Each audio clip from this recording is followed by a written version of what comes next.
Are you crazy? Fall will probably kill you. One guy. The other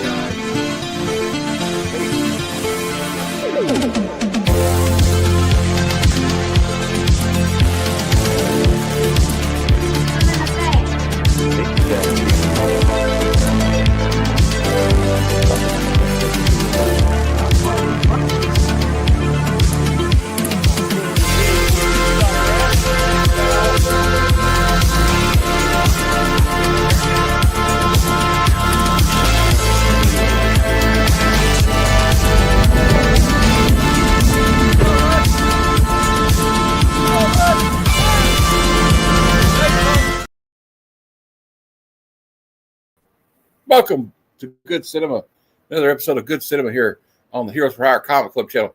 It's Halloween season here on the Heroes for Hire Comic Club channel, and every episode of Bad and Good Cinema is going to be a scary movie, a horror movie, you know, all the way. We got good and bad, but they're all good to me because I love this this is my favorite time of the year. But I have a host with me today. We might have some more people stop by later. I don't know, but let me introduce him all the way from the North Country.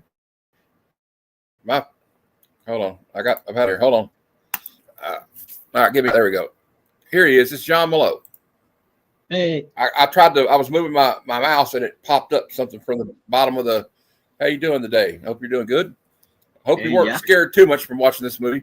I watched it while I was I watched it with the lights off last night. And I got to say, this movie still holds up. Oh yeah, no, it's a great movie. It's a great movie. Yeah. And if you get at least a Blu-ray version of it, it looks really good on a flat screen TV compared to those.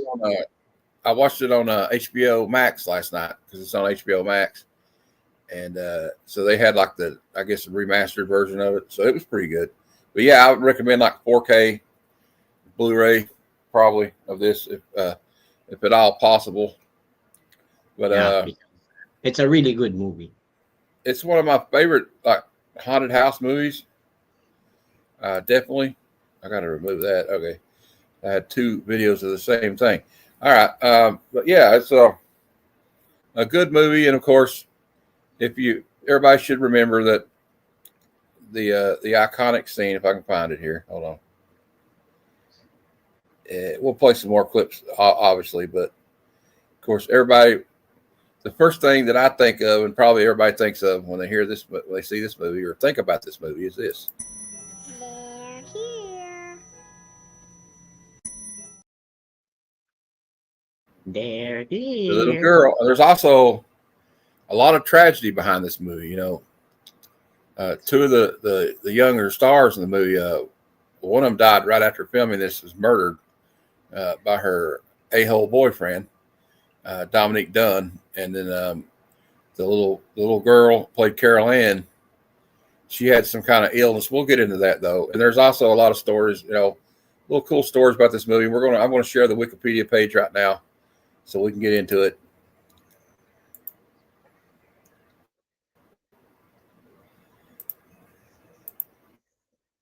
Hopefully the internet keeps behaving like it is right now, John. You know, sometimes my internet wants to act up.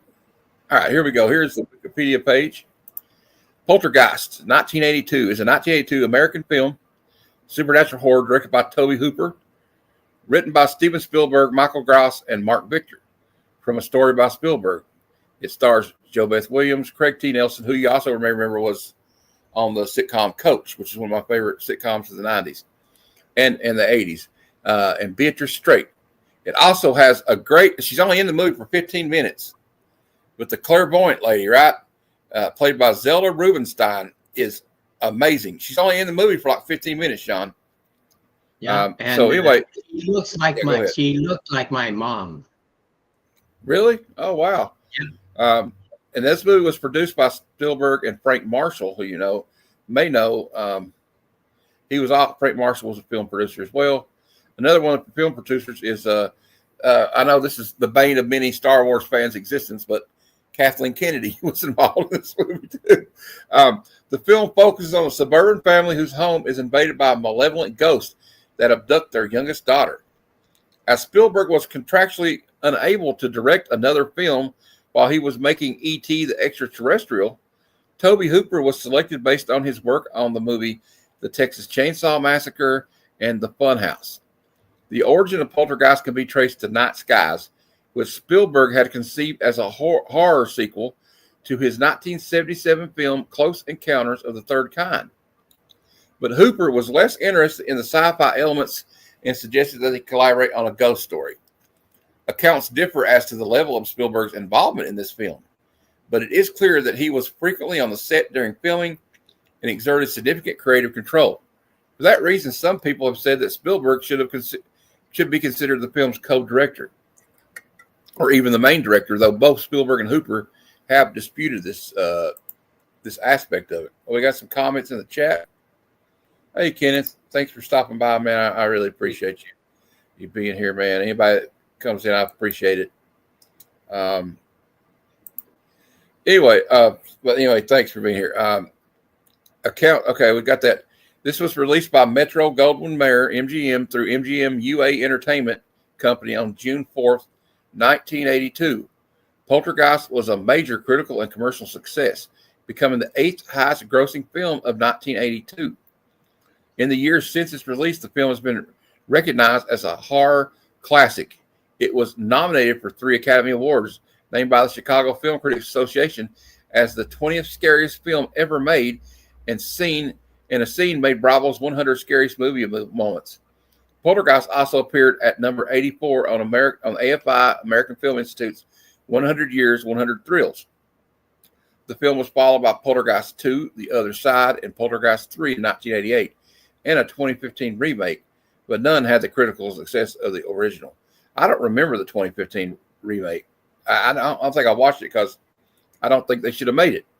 So anyway, what happens is they live in this like suburban community, like it kind of started popping up in the late 70s and in the 80s, these big sprawling suburban areas where basically, if you ever been in one of these places, John, all the houses look alike.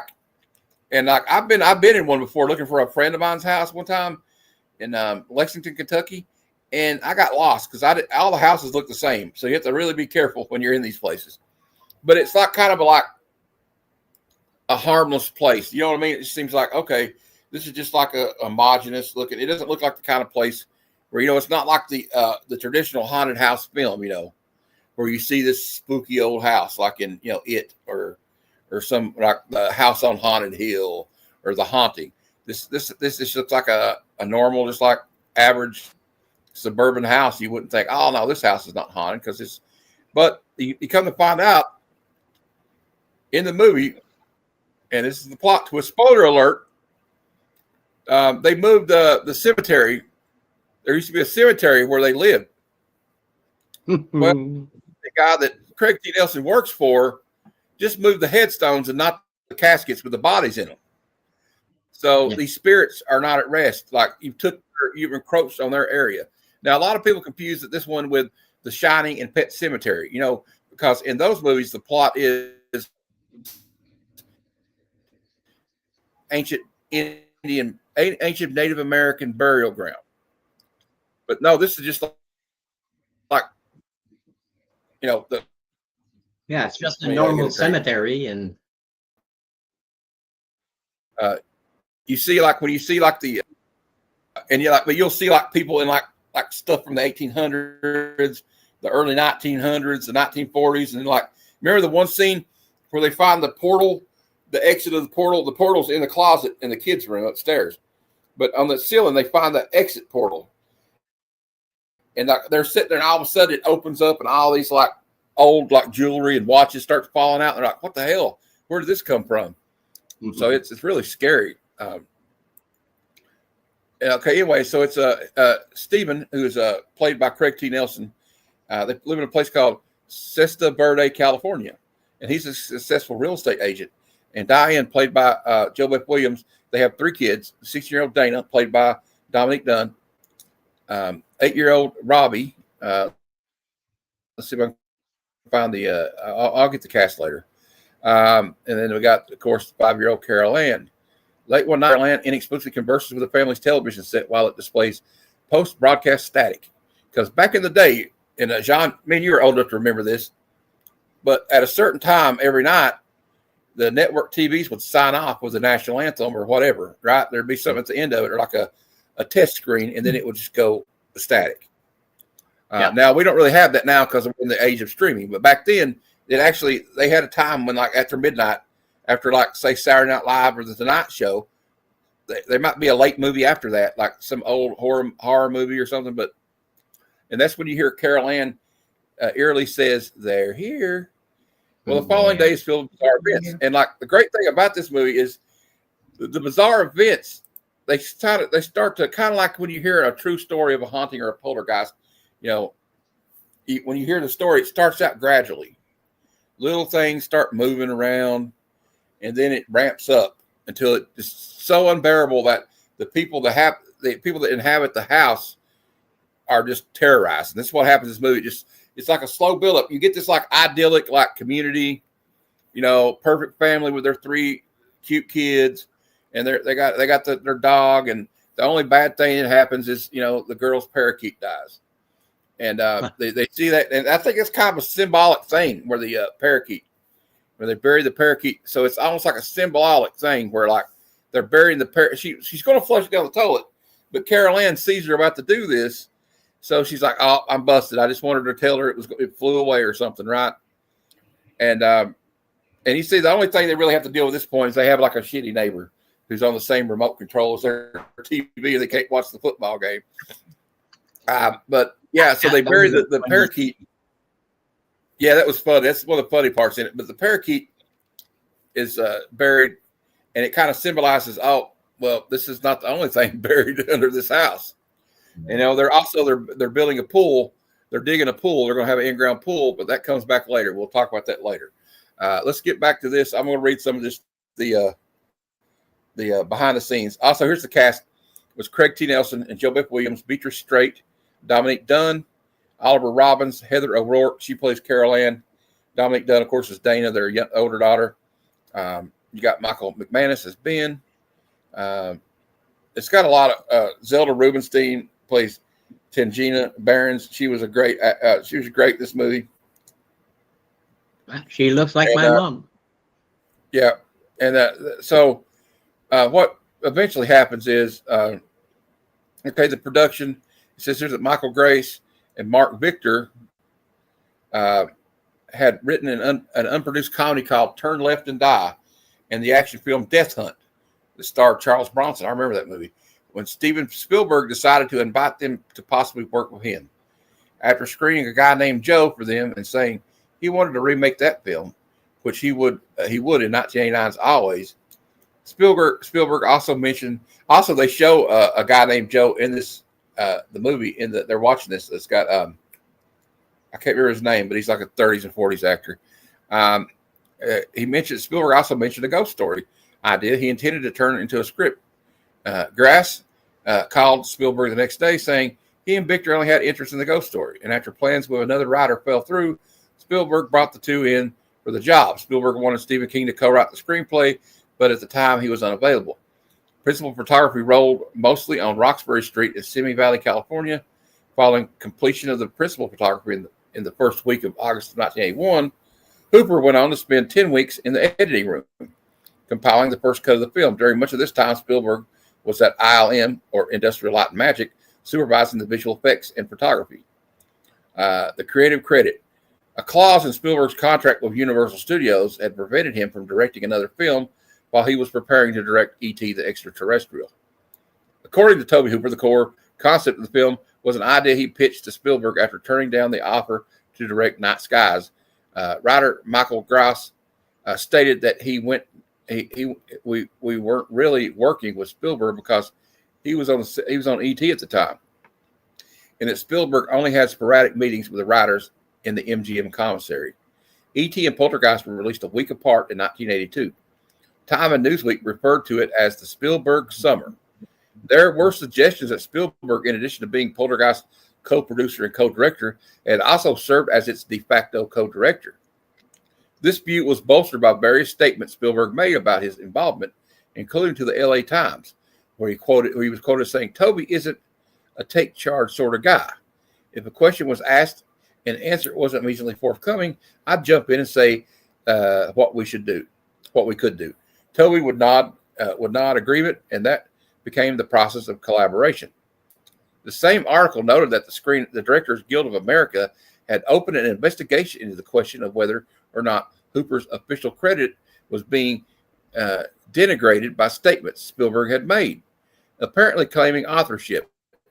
The investigation ended in an arbitrator's ruling that MGM UA Entertainment Company must pay $15,000 to Tobe Hooper because the studio gave producer Steven Spielberg a bigger credit than Hooper got in its trailers, although also noting that the broader issue of dispute exists between producer writer Spielberg and the director.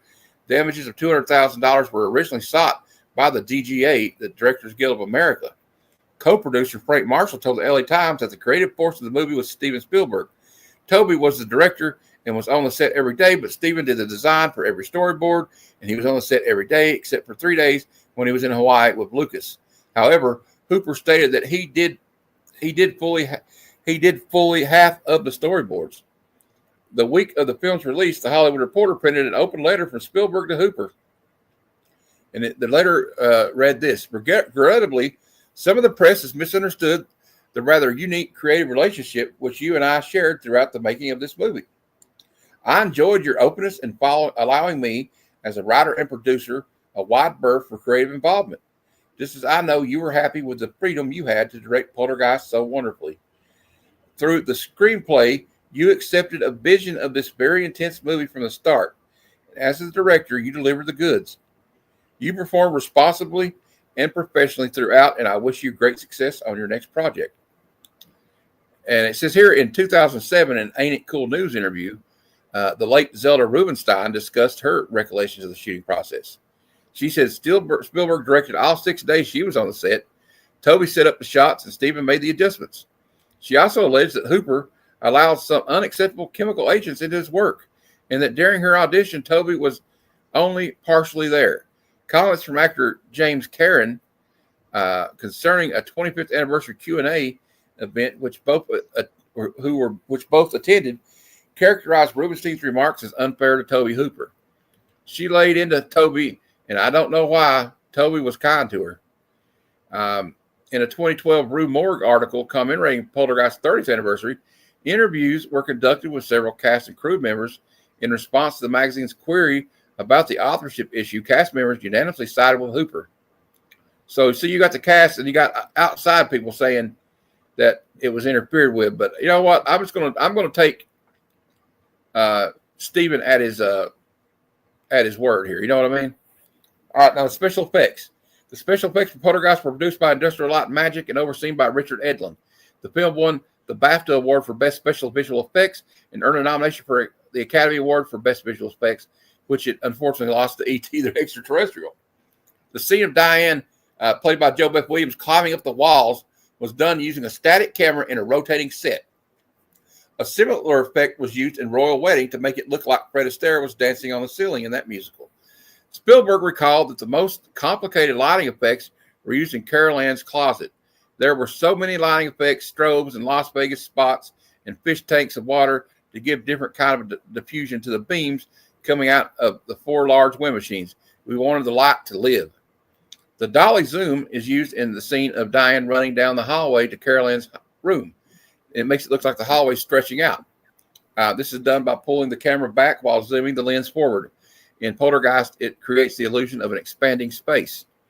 The music for Poltergeist was written by Jerry Goldsmith. And he says that he recalled that about 5 months before Poltergeist went into production, and he wanted to know if he would be interested in doing the film score. He had long been an admirer of mine, and we had met several times. I said I'd be very interested. So he sent me the script, and I loved it. I was very excited about being involved with anything Steven Spielberg was doing. Probably more than any other director, there's a tremendous amount of discussion. He's very articulate about music, and and one can discuss for hours about approaches. Anything I did was not in my own volition. It was a joint effort, and that we both agreed that we were trying to do with the music for the picture. We wanted a childlike theme for the little girl.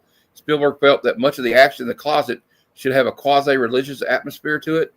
There was something definitely non-human about it. It was not evil. It was not evil all the way. It was discussing specifics like which resulted in our approach. Tobe Hooper was not involved at all with the post-production. That was all strictly with Stephen, and I worked very closely with him.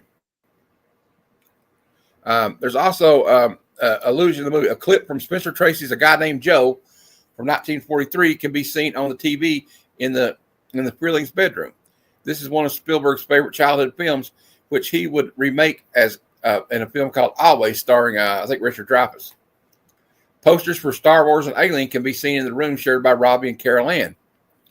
And actually, the kids had like I would call an idyllic 80s kid bedroom. You know what I mean? They got like the Darth Vader poster, Alien poster. You see the Star Wars toys. The story of Poltergeist has similarities to the Twilight Zone episode, Little Girl Lost, about a girl who finds a portal to another dimension in her bedroom. The girl's family, including the dog, can hear her but can't see her. The similarity was noticed by the episode's author, Richard Matheson. They sort of used that idea and made their own concept of it, Matheson said. He had a positive relationship with Spielberg, adding, God knows the man has talent. Also, a sign at the Holiday Inn reads, Welcome, Dr. Fantasy and friends. This is an inside joke. Producer Frank Marshall is an amateur magician, and his stage name is Dr. Fantasy. After production wraps, Marshall performs magic for the crew. So there you go. There's a novelization. And here's the last thing I'll say about it. Poltergeist was released by MGM on June 4th, 1982. The film was a commercial success and earned $76.6 million in the U.S., making it the highest-grossing horror film of 1982 and 8th overall for that year. The film was well received by critics and is considered by many as a classic of the horror genre. As well, one of the best films of 1982. On review, we don't have to get into that, but Roger Ebert gave Poltergeist 3 stars out of 4 and called it an effective thriller, not so much because of the special effects, as because Hooper and Spielberg have tried to see the movie's strange events through the eyes of the family. Well, I think the special effects are good. But anyway, there you go. Also, there's a scene in it. Let's see if we got. Hey, what's up, Rich? There's a scene in it also. All right. There's also a scene in it. I was talking about this with John before the show started. Where the end of the movie when the house implodes on itself. So they didn't have CGI back then. So Industrial Light and Magic did, and it's in there. There's a documentary series on Disney Plus about Industrial Light and Magic, and they show how they did the shot. They built an entire miniature of the house out of balsa wood, which if you remember what balsa wood is, it was made for like little model airplanes and stuff. So they used balsa wood, and they had strings attached to the structure of the balsa wood miniature, like all these fishing wire lines and stuff going down into this little hole they built under the base of the miniature. And then they took 2 12-gauge shotguns and hung them pointing down at the house above the house.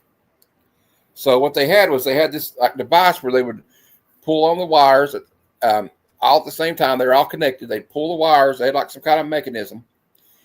And they had these things tied to the triggers of the shotgun so that when they pull it down, they would pull the trigger of the shotgun and it would just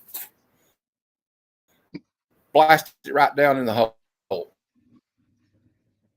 And that's how they did that. They did it like real slow, and then you could slow it down, and they added like lights to it and stuff like that. So it really integrated like, cool stuff they did with it. Oh, no, they were. But you're at the bottom here, and they really, you have to, especially back then. Well, like we'll show you some of the clips here. I had to make these myself, so I apologize if they're kind of bad. Now follow her. They've been following her for weeks. Now tell her. It's all right. It's all right. Tell her I am. And that's where the girl's trapped. Like, here's the second part of that. Tell her I am. Run to the light, Caroline. Run as fast as you can. And the first they're telling her to get away from the light, but now they're trying to get her to go to the light. But you'll find out what happens is she gets sucked into the closet. And anyway, but like what happens, it starts out gradually though. Like it's like a parlor trick, right? It put the little football helmet on her and she just slides across the floor. And it's like not scary at first, like this. Here we go. I want pepperoni pizza.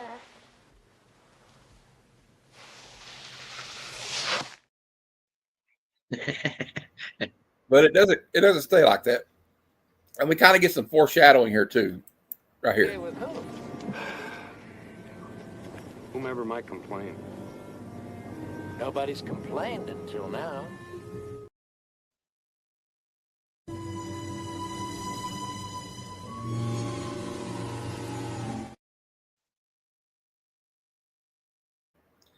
And then here, I think, this one right here. This is kind of cool. My baby. No. Bastard, she's just a baby! B.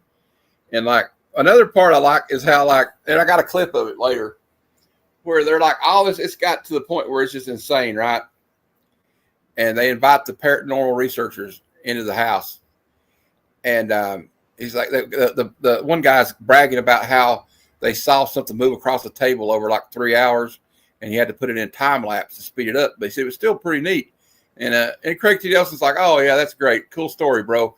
He opens the door to the kid's bedroom, and there's just shit spinning around.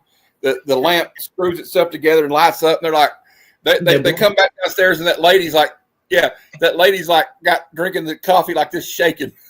Oh my god! And it just gets worse from there. And like you'll see, like here they talk to the one lady that's part of the paranormal team. I'm coming back.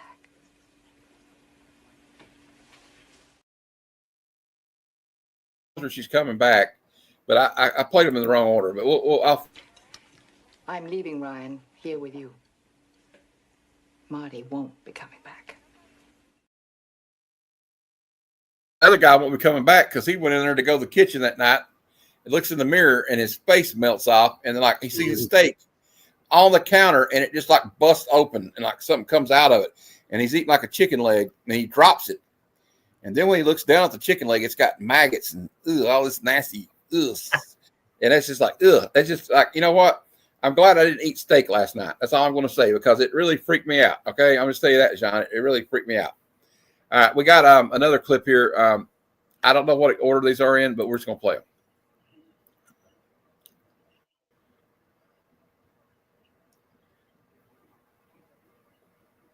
She's talking to her daughter there.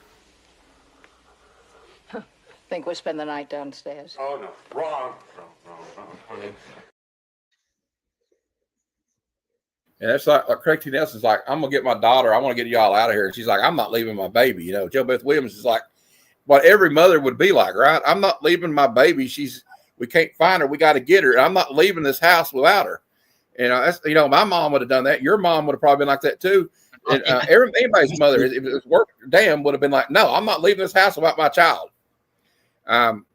So then we got some more. Let me play about 3 more clips and we'll talk about them. Any movement out of those things? There's been some ionization flux. I'd like to make sure they're not causing leakage, but I'm not going up there to find out. We have got much more than the paranormal episode taking place. There is a measurable physical sign. But these guys these paranormal researchers are kind of in over their head too, though. Oh yeah, I mean they have no idea. They've never seen anything. You can tell they've never seen anything quite like this. So they bring in later on, and probably I think one of the highlights of the movie, and she's only in the movie for 15 minutes, is Zelda Rubinstein. This lady's just like Craig T. Nelson's like, I was thinking something, she didn't know what I was thinking. And she goes, I don't really go for practical jokes or something. Like she's like, I don't know if anybody's going to play with me. I don't play with people trying to act like I don't know what I'm doing. And you can tell she kind of knows what she's talking about. Like there's these spirits in this house and they're stuck between the living and the dead. And they're afraid to go to the light. They're still being held bound here because there's something. And then also it's probably because, look, let's be honest. the real estate guy, he moved the headstones, but left the caskets with the people in them. So, you know, like this is their territory. You're encroaching on these people laying at rest. You built houses over their dead bodies. And it's kind of like Steven Spielberg saying something about how, you know, everything being modernized and like, okay, stuff's moving real fast in our, you know, and we don't care about the dead anymore. They're not respecting the dead people that rested and had their resting place here. They're disturbing these people's final resting place. So we got a couple more clips here I'll play.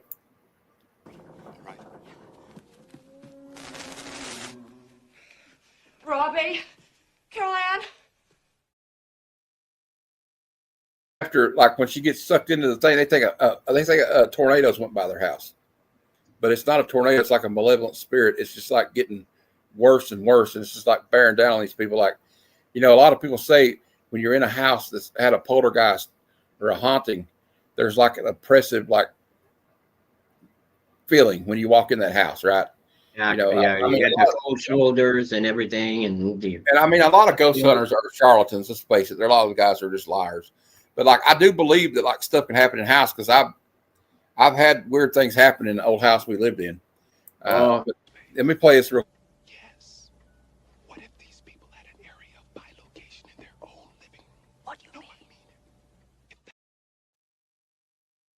Discussing there is they think that there's a way in that she got sucked into this realm. There's got to be somewhere where there's an exit, but the girl can't find it. She's too scared. And so anyway, let's we'll play a few more clips, then we'll talk about the clips. I'll play about 3 more. Please answer me, please.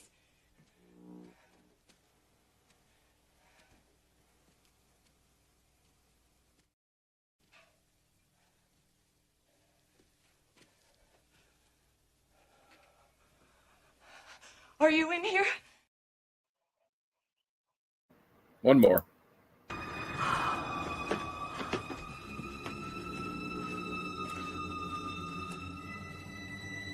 Robbie!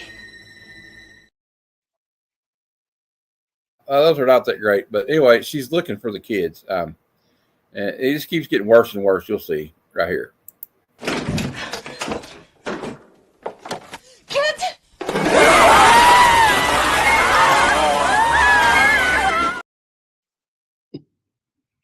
Woo! That's what you call a classic jump scare right there. She's frantically looking at these kids, and then like, oh my god, they just.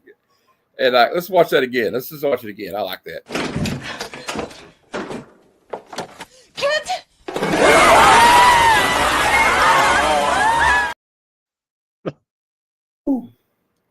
That's what you call a jump scare right there. I like that. And I remember when I was a kid, I was like hiding behind the couch watching this. Here's another clip. Kids! Kids, please come.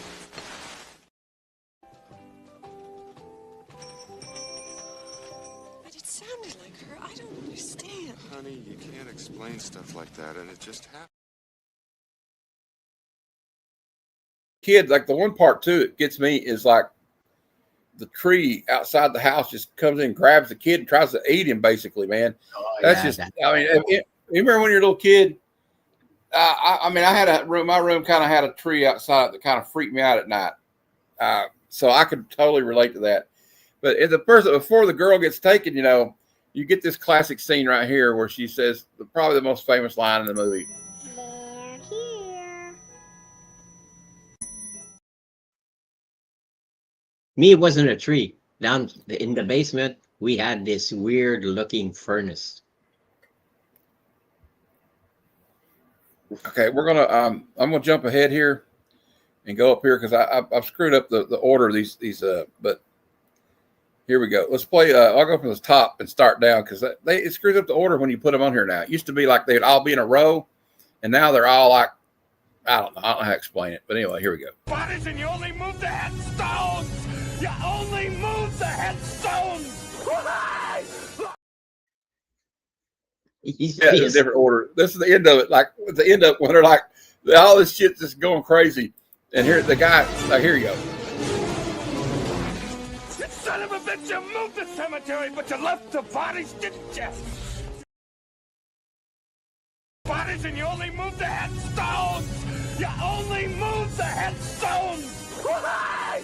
Lie! He's pissed. Woo! I'd be pissed too. He's endangered his whole family and everybody in that neighborhood. And like he's just pissed about it. Like they pull up because he pulls up. This is what the scene before.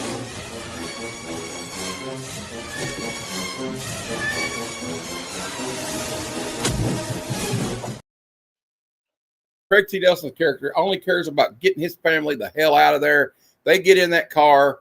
He gets his kids in there, his wife in there, and the dog, and they leave and they don't come back. You know, they just do not come back, and I don't blame them.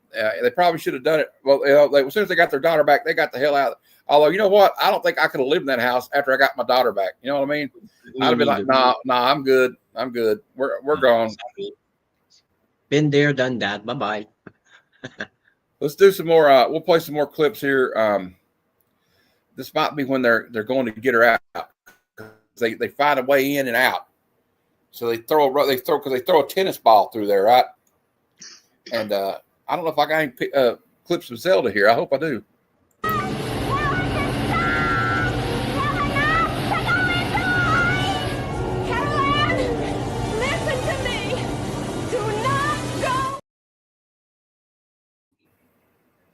It starts getting really intense right here at that part. I love this part of the movie. Coming out of the forest primeval and seeing the moon for the first time and throwing rocks at it. No! Get him into the water! No! One more. Over, children! All are welcome! All welcome!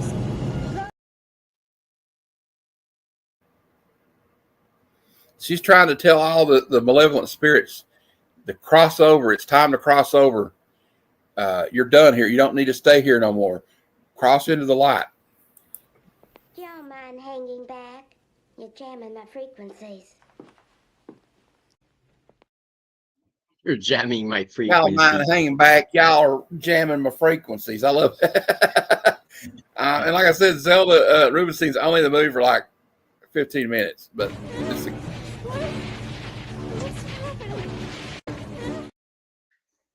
And my brother says no. we're, He looks like my mom. yeah. Yeah. And we got, I think there's another little clip from Zelda. Clear your minds. He knows what scares you. And she's like, tell them, like, you got to clear your minds because this malevolent spirit, it knows what scares you. Like, not everything in the house is evil. A lot of the spirits are just wanting to cross over, but she senses a malevolent spirit that wants to harm people. So there's something else there. And I'll play a few more clips. This house is clean.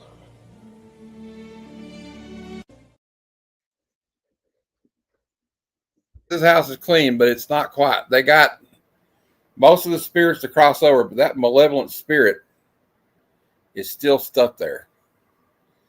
And we'll play a couple more clips. There is no death. It is only a transition to a different sphere of consciousness.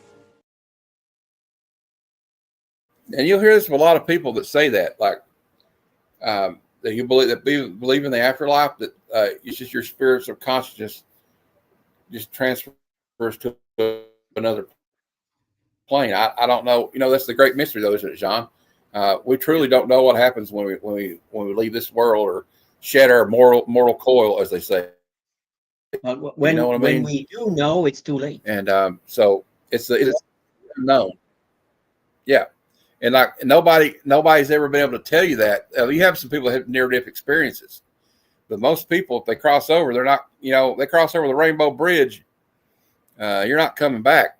Let's play another clip here. We got a couple more clips we'll play of Zelda. Transition to a different sphere of consciousness. Carol Ann is not like those she's with. She's saying is like the people where she's at know she's different. She's not supposed to be there. Anyway. We'll play a couple more clips, then we'll talk about that.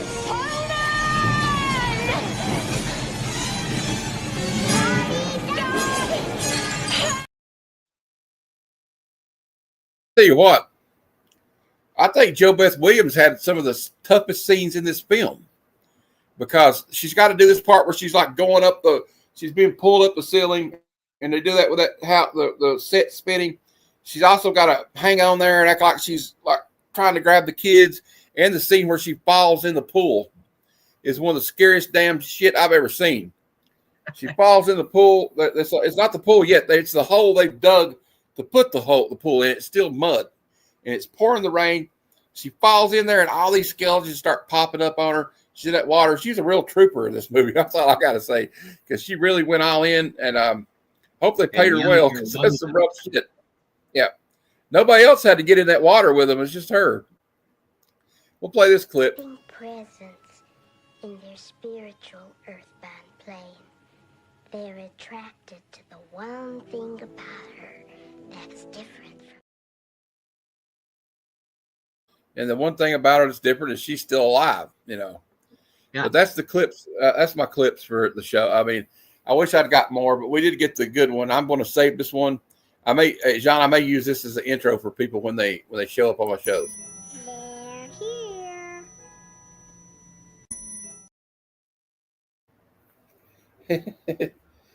And also, she's like carrying on a conversation with the TV. It's really scary to me. Like, nobody else can hear what. I guess, you know, as they say, there are a lot of people that believe that animals and small children have more to connection and stuff like that. Like, they're more open to stuff like that because their mind hasn't. I mean, it's like they say animals can sense. Like, I mean, there are times I've seen my cat just like blankly staring at nothing. And I always wonder, what are they looking at? I mean, maybe they're looking at a bug, but are they seeing something else? Because, you know, the dog kind of does this in this movie. Like, he'll be barking at something. They don't know what his brother's like, shut up, dog. And the girl's talking to the TV, and something's obviously talking back to her, but they can't hear it. And I don't know. This is probably one of the best scary movies ever made, in my opinion. I don't know what you think. Oh, yeah. We got Jeff here. We'll ask what he says. Oh, well, since Jeff's here, we'll play this to bring him in. They're here. Sorry about being late, man. Oh. Hey, Jeff. What's up, Hey, buddy. Hey, buddy. Welcome in. We're talking about Poltergeist. Scary as hell. I think I can hear you. I can hear myself on. Yeah, I got an echo. Oh, hold on. It's me. Hold on. Is that better? Yeah. Oh, yeah. Much better. Okay. Right. So we were talking about, I think they're one of the real stars of the movie, and she's only in the movie for 15 minutes, is Zelda Rubinstein. That plays the clairvoyant. And we were talking earlier about how she's like, explain to her, like, we'll play it again. We'll play it again since you're here. We'll play these clips. This house is clean.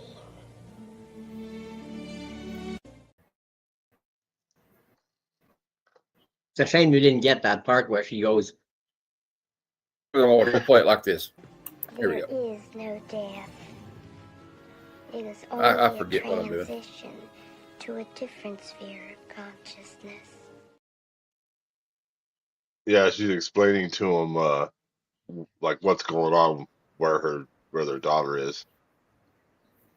She's stuck in the in between. Yeah, and they also explain to her like, yeah, and she's like, here's this kind of, she expands on it here. I kind of cut it up to two parts. To a different sphere of consciousness. Carol Ann is not like those she's with. Put up because I don't want to get hit with a copyright strike, so we'll play the third clip. Presence in their spiritual earthbound plane. They're attracted to the one thing about her that's different from. They're still attracted to that because they're still holding on to their old life before they passed on into the primordial plane or whatever you call it. And so she can't, the kid's scared, she can't find her way out. Yeah. And but there's a deeper thing going on because like Zelda's character says in this movie, some of these spirits have just not crossed over and they don't know where to go, or they're scared to cross over the light. But there's also like this malevolent, evil entity inside there with them too. Yeah. And all it wants to do is hurt people. Yeah, it's kind of like, you know, like when you hear people talk about true or like supposed true hauntings, you know, whatever you believe, but there are people that do believe this stuff, and I for one believe that bad stuff can hang around. But like you'll hear a lot of them say like this oppressive feeling when you would walk into the house, like there's just something hanging on your chest like heavy, and she could feel that when she went into the house, you know. And the cold feeling, you can feel it's colder. Yeah, and it's just like something heavy, like if something bad's happened, like what's basically happened here is this real estate developer that Craig T. Nelson works for, to save money, you know, like we were talking about earlier, he moved the headstones, but not the bodies, not the caskets. So they were interfering on these people's final resting place. And if you've ever seen a movie, whether it's a graveyard, Indian burial, a Native American burial ground, you don't disturb the places where the dead rest. Right. You know what? That's like one of the lessons number one of scary movies. Pet Sematary, The Shining, this movie. Don't do it. And not gonna turn out good for you. Yeah. And for sure, don't build a house over a graveyard. Please don't. We had to move a graveyard in the town over to put up like a strip mall, and I always wondered, did they move the caskets? You know, I wonder about that because, you know, I guess it will be pretty expensive to do that. And this guy was trying to cut costs. And it kind of like, what do we do in the order of progress? You know what I mean? In the name of progress, what are we doing? Desecrating people's graves. You know, it's. I think Steven Spielberg was trying to say something there. I used to be scared of the little woman, and then I was the then I was the old Poltergeist. Yeah, you meant the guy from the second one, right? Because I know in the second one, they go back, look at the pool and where the house got sucked down. And but yeah, then you get to the culminating moment of this movie, and I was going to play it again just to reiterate it. Bodies, and you only move the headstones! You only move the headstones! Lie! Lie!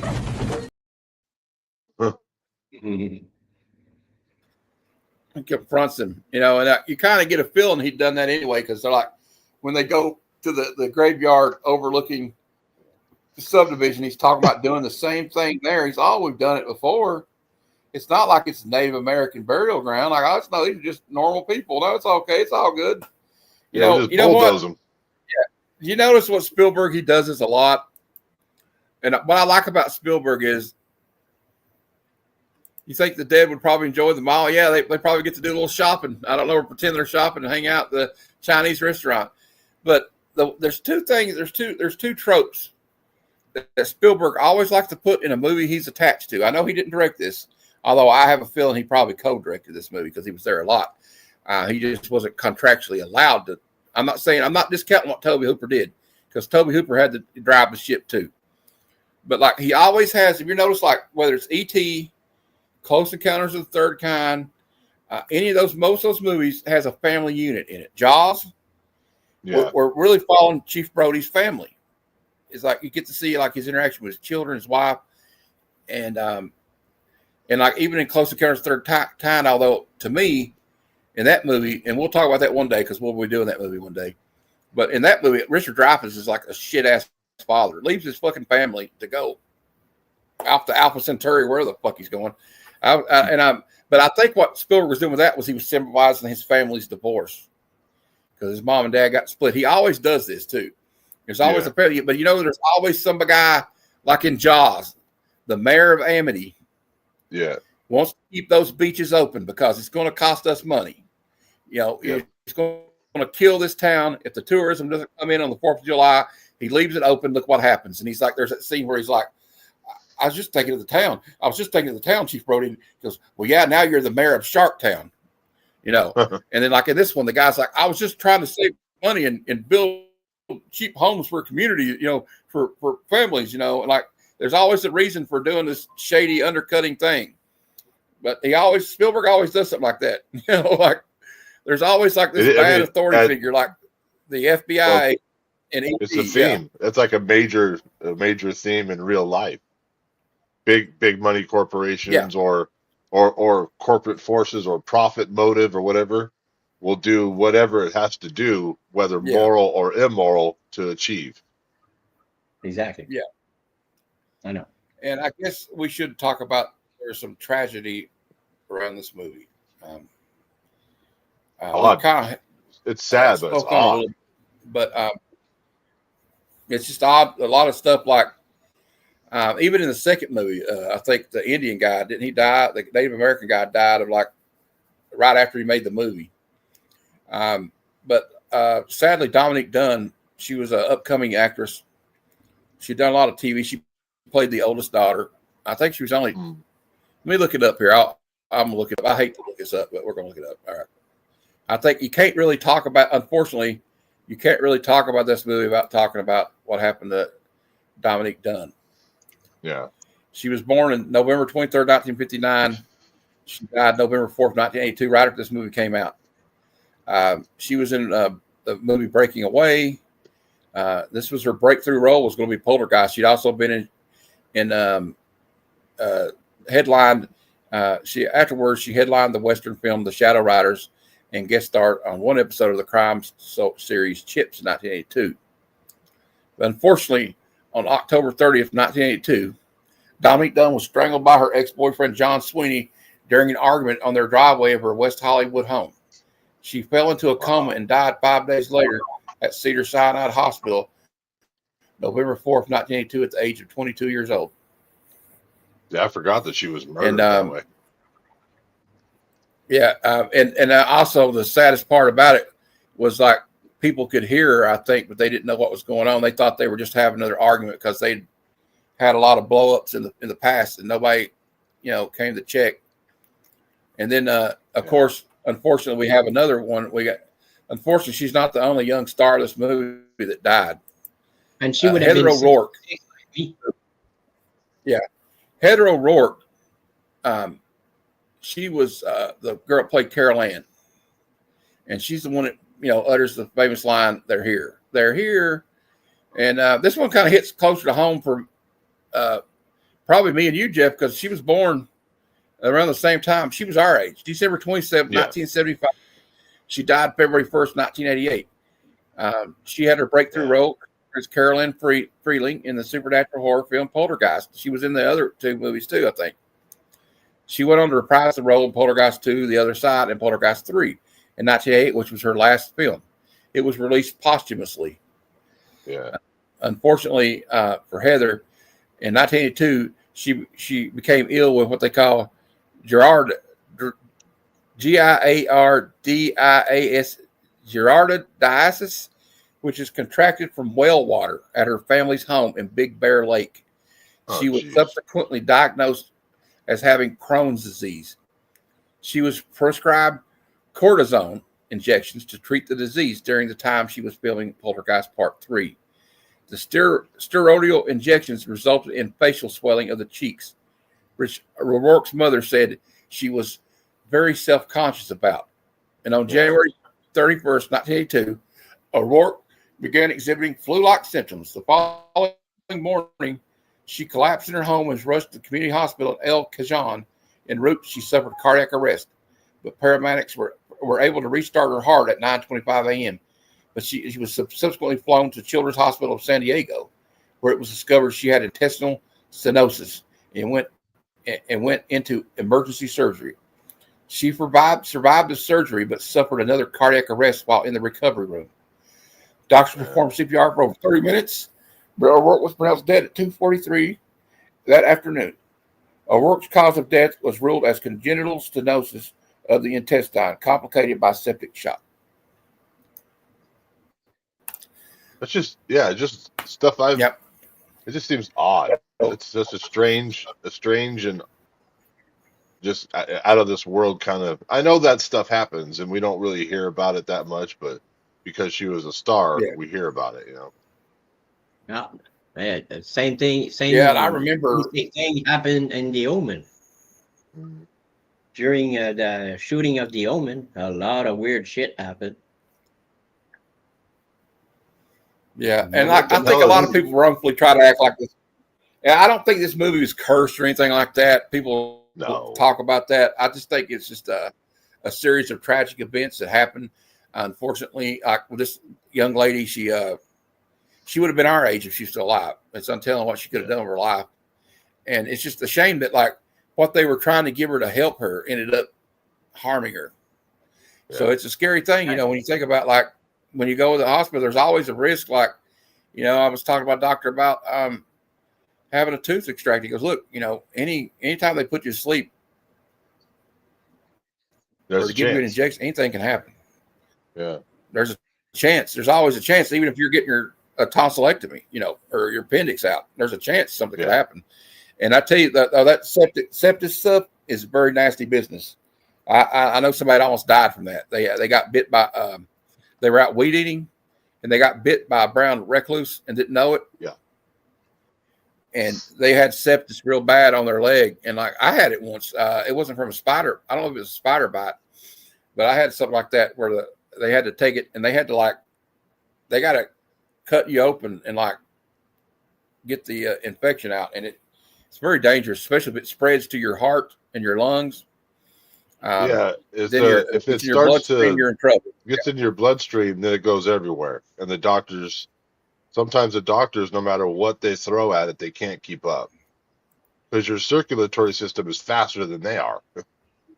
Yeah, and here's a good point. Like he talks about Twilight Zone. It came out around the same time, the same 3-year period, and there was a veteran actor and 2 children who died in a helicopter crash on the set of Twilight Zone because they were doing a scene where the guy was like a bigot or something.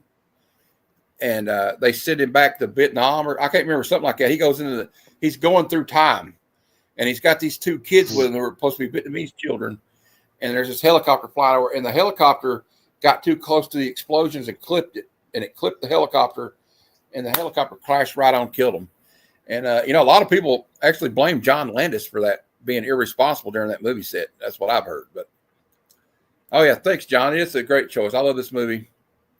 It's one of my favorite horror movies of all time. It's just that scary feeling. Like we were talking about this earlier, Jeff, and I'm glad now you're here. I'll mention it again. Like in the old movies, like House on Haunted Hill, The Haunting, it's like this spooky old house has got all this paranormal activity, but this is just like a benign, like run of the mill, like suburban area where all the houses look the same. And if you've ever been in one of these suburbs, go to somebody's house, you can get lost because all the houses look the same. If you don't pay attention to the numbers, you won't know where the hell you're at. All these cul-de-sacs and stuff. Yeah, they're just cookie cutter houses. And they even mention it in the movie. So it doesn't look like the kind of house that this would happen in. This is actually a real house that still exists to this day. It's actually an Airbnb now that you can stay in California. And I'm pretty sure a lot of people are lining up to go stay there if they saw the movie. I would stay there. I would. Why not? Nope. So I clicked on that giardiasis thing because I was just curious because I forgot. So it's just it's an infectious disease. It causes diarrhea, abdominal pain, weight loss, and nausea. And it can spread or whatever, but I think that's how she wound up developing the secondary problems that she had. I forgot what would you say the second thing she Crohn's had disease. was? Well, Crohn's disease. Yeah, Crohn's. Yeah, it's just Crohn's disease. Crohn's disease is just does that too, and it's almost like it causes intestinal digestive problems. Yeah. And drinking tainted water can cause dysentery, Crohn's disease, all this stuff like that. Yeah. Yeah. So it just, and she was still pretty young. Yeah. And also the thing that it's like, they joke about like that game, Oregon Trail, you just died of dysentery. But back in that days, before we had like clean water filtration systems and water purification systems at these water companies. A lot of people got this kind of thing for drinking unclean water. If the water had something in it, and it's unfortunate this happened, and like it could have happened to me growing up because we had when I was real young, before we got I lived in a rural area, so you had to dig a well to get water. You know what I mean? I always remember that water kind of tasting kind of sulfury sometimes. Yeah. But luckily that's all it did. But we finally got city water as soon as we could. Yeah. All right, guys, we're just we'll rate it and we'll talk some more. We're going to talk about what we got coming up anyway. Well, I don't know what else to say about this movie. I give it 5 stars out of 5. Oh yeah, the special effects, the acting, the story, perfect. It's gradually builds up just like a normal haunted house movie. Cute little things kind of start happening, like a couple move across the table, or you can set a chair on the ground, it moves, and then it just ramps up to the point where it's so unbearable they can't even get any sleep. Then it takes their kid. I think it's like one of the scariest movies I've ever seen as a kid. I remember this movie frightening me. Yeah, like you said, she at the time that movie came out, obviously movies don't come out till the actor that was playing the role is a little bit older, but she was like the same age as you and I were. So watching that movie, I remember identifying with because it was a little girl, I identified with the brother that was just a little bit older. And I remember thinking how terrified I would be if that happened. So the whole movie, I remember being tense, And like me and John were talking about earlier, and we talked about this last night, I just kind of like how they got to the point where they were just used to it. So when the paranormal researchers show up, the one guy's bragging about the time that over 3 hours, something moved across the table. And I got it on time lapse. I had to put it on time lapse to see it move, but it was really interesting. And Craig T. Nelson's like, yeah, whatever. And they open the door to the kid's room, and just shit's flying around, the record's spinning on It's going like this. That book's flapping around like a bird. And they're like, they come back downstairs. That woman's like drinking that coffee like this. I remember once I was at a friend's house, my friend Manon, and she had lost her husband to cancer, and we're just sitting in the living room, we're talking, and all of a sudden we hear bang from the apartment next door, because she was renting an apartment, like a small 1-bedroom apartment next door. So I said, "You think she's okay?" So she picks up her phone and she calls the neighbor, and she says, "Are you okay?" He says, "Yeah, I'm sitting in the living room." Well, we just heard something upstairs, as if something crashed. He said, "I didn't hear anything." Really? And we heard it. I mean, me and Manon looked at ourselves, at each other, and what the hell happened next door? So paranormal activity sometimes it's like 50-50. Is it true? Is it not true? It's like what's kind of the great unknown. We don't know. Yeah, it's like one of the greatest questions of all time is what happens after we're not. I used to be in the I used to be in the 100% bullshit camp. I was like, no, there's no ghosts, there's no spirits, no afterlife, there's none of that shit. You go back into the earth and you turn into worm dirt. Game over. That's it. Quit with your silly stories. But the older I get, the more I realize the fact is I don't know. Nobody knows. Well, also, by the time you do, like I was telling Matt, by the time you do, it's too late. You're not around to tell. I've had about 3 experiences that kind of. One of them was a couple of. Well, I got 3 or 4, but actually 2 of them are kind of comforting. The other one might have just been in my head. One of them might have been in my head, but the other one of them was kind of comforting when I thought about it, if it was really what happened. And 2 of them scared the shit out of me. I'll tell you the good ones first. Kevin's in the chat. Yeah, I see it. Hey, Kevin. my stepdad, he passed away about 6 or 7 years ago, cancer. And he fought it for 10 years. And he finally, he's like, one day was like, I'm tired of all this chemo, But he loved cars and stuff. And he liked birds.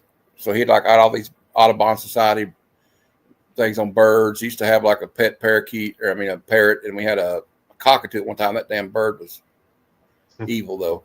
But anyway, and he liked to have bird feeders around the house, or outside the house. And his favorite bird was a cardinal. And I remember when we got in the house, the house before this, we moved from the house we were in that he died in. And this cardinal just came. This cardinal and her family of cardinals just showed up outside my window and built a nest. And it almost felt like, it might be in my head, guys. I'm just saying, but it felt like, but there was something else that happened. Because like I said, he was a car nut. He loved cars. He restored Corvettes. He used to even drag race when he was younger. Amateur drag racing, you know how you just take your car to the drag strip, kind of thing. But he had like a alarm clock that looked like the Christmas tree lights they have at when they goes from red to yellow, and then green, and you go. It was an alarm clock that looked like the tree they use. And I found it in a box. This has been like 5 or 6 years ago. Mom had just moved. I found it in a box. I said, I'm going to set that on the mantle. And it didn't, it wasn't on. I had it off. I didn't even have the clock set. I didn't even know it was turned on. I was playing an Xbox or PlayStation one night at 3 o'clock in the morning, couldn't sleep. And that alarm went off on that damn thing. I went over there and looked on the back, and it was off. I don't know how it went off. I don't know what you got saying, hey, I'm watching you guys. But the scary ones, one time I was in a graveyard and I saw this, I don't know if it was fog or what, but it was dark out there. And I thought I saw this woman. It was like an old, people from the Civil War buried this thing. And just for a brief moment, whatever it was scared me so much I ran. Now that might have just been my mind playing tricks on me. But the second one, oh, is that really true, Kirby? I didn't know that. It says, are common birds people believe are loved ones coming to see them? Yeah, I felt like he was just coming to see me. It was a little red cardinal. And, but the other one was a house we lived in, or they lived in, and I moved in with them for a while. This has been 2009 or something. And this house was over 100 years old. It was owned by one of the previous owners was the Postmaster General, and he was a World War II veteran. In fact, we found an ammo crate with his name on it. He was like a lieutenant, and had the insignia of his army unit. We found a box. It's like one of them little, the personal ammunition for this guy, I guess. Yeah. Or his little, I don't know if it was ammo or it was something he put his stuff in when he was an officer. And he'd built it was like he was trying to build a bomb shelter in the early 60s in there, where when we had all the nuclear scare of the Cold War. Yeah. And, but he was an alcoholic. He was a racist too, from what all these people that knew him. Even my stepdad said that if he got a piece of black candy out of a candy machine, he'd get mad. That's how racist he was. Oh, and Jesus. Yeah. And he would beat his wife, and he tried to kill her one night, and she got out of the house. So he went upstairs with his service revolver that he had in World War II, and went to the bathroom upstairs and took himself out. I can't really say what he did because we'll get shut down. Yeah. But I was in that house twice. This happened at 3 o'clock in the morning. I was alone both times. There was nobody there, and the dog was in there with me, and there was nobody there. I heard these heavy footsteps walk down the hall to the bathroom. A minute later, you hear this big crash. Somebody fell over in the bathroom. I go in there and there's nothing in there. Nothing is disturbed. This happened twice, and it made me wonder if maybe this traumatic event was replaying itself. I'm not saying he was still there as haunting the place. I'm just saying maybe when somebody does something like that, it left some kind of like Mr. Halloran says in The Shining, when you burn toast and Mom had an experience in there too, with something like oppressing her, didn't you, Mom, at that old house? So there was something going on in that house. It was there was like certain areas, like you'd go in that cellar. It was like a earth cellar. You know what I mean? You go in there like a kind of like a fruit cellar. It was still like dirt. There was a there was a storm shelter back under the driveway. Yeah, big one. But when you'd go down there, I would freak out. I went down there to get something one day, or to go in there. I was just checking it out. Actually, I went in there to, because you smoked something. Anyway, Right. But like I felt this like feeling like, I felt like this feeling like something's going on down here. You know what I mean? Like there's something rotten in Denmark. I don't like being down here. But it was beautiful from the outside. It was like a 120-year-old house, you know. I love those survived old the flood houses the way in they look. 1977. But yeah, it freaked me out. It had these like cool, like, you know how the old windows would have like the stained glass around the edges? It had windows like that in it. And it was just had this cool like little sunroom in the back and a nice little kitchen, and it had like old radiators in it. You know, like the old house that had radiators. They didn't work anymore, but it had like these old radiators in the bedrooms. And it had one bedroom down. There was like a setting room and then like a parlor room. So it was like a kind of like an 1800s house. You know, it's the way it was built like that. But when they moved from there, though, I was kind of glad because I got a bad feeling in not in all areas of the house. I didn't even like going in that bathroom after that. You know, because I knew what happened. There was a basement there when we used to live on Charles Street, and the furnace looked weird. It was like this cylindrical central part, and it had all these pipes coming out of it, and it looked almost like some kind of a weird mechanical spider, upside down spider. And when it was glowing, because the furnace was on in the winter time there, I didn't go in the basement. My mom would ask me hey, could you go in the basement yet? Nope.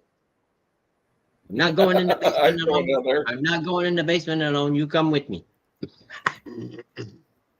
And I was like 8 or 9 years old or something like that. No, I'm not going alone.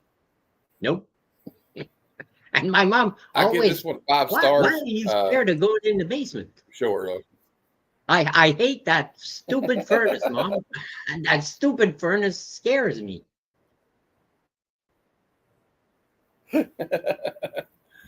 No, we all have like fears. Like as a kid, like there's certain things or noises at night that's spooky, you know. And I don't know. This movie kind of reminds me of that. You know, there's like certain fears as a kid, and this movie kind of like heightens that to like, oh yeah, you think that was just in your mind, that tree outside your house, you know? Yeah. And this movie, it actually is a threat, or like that creepy clown doll you have in your room that creeps you out at night. Right. Well, you know, what if that thing actually came to life and tried to kill you? Right. You know, and or like just an everyday thing, like a ribeye sitting on the counter of the kitchen, and it just, I mean, ugh, you know, or like also the thought of like sleeping in a house where there's dead people buried under your house, you know, just that creepy thing. Or like, what if this is like not as normal? You know, like this place looks normal, and it's like a homogeneous, like, you know, house that you see in the suburbs. Well, what if that house was the one that was haunted? You know, it's what, you know, at the heart of the movie is the family. You know what I mean? This family trying to stay together. And like, you know, there's a lot of mothers out there, including mine, and your all's mothers too, I'm sure. When Craig T. Nelson is like, I'm making you and all the kids go stay somewhere else. And she's like, I'm not leaving my baby until we get her. Yeah. And what mother wouldn't, what parent wouldn't do that? Right. I'm sure if that was you, Jeff. They'd be like, Jeff, you know, you need to go somewhere else because it's safer there. We'll, you know, while we try to get you. Yeah, but hell no. I'm not doing that. I'm not leaving this house without my kid. And so it's like, that's a really like, I think it kind of adds heart to the story. It's just not like this jump scare movie. You know what I mean? Where there's like all this horrible shit going on. No, there's it's way beyond that. Yeah. You could tell. It's way beyond the jump scare types stuff. And it's not really even, I know there's some like scary apparitions and stuff like that and some goo or whatever, but it's not even really a horror movie. I wouldn't call it a horror movie. It's not. It's more of a like you say, it's more of like a story of a family fighting to stay together against supernatural forces. You know. My friend, Yeah, exactly. and his wife Chantal, uh, their daughter. One Christmas, she got this clown with some, I don't know, 3 feet tall, and my friend Buck hates clowns. He hates clowns. I mean, he hates them to death.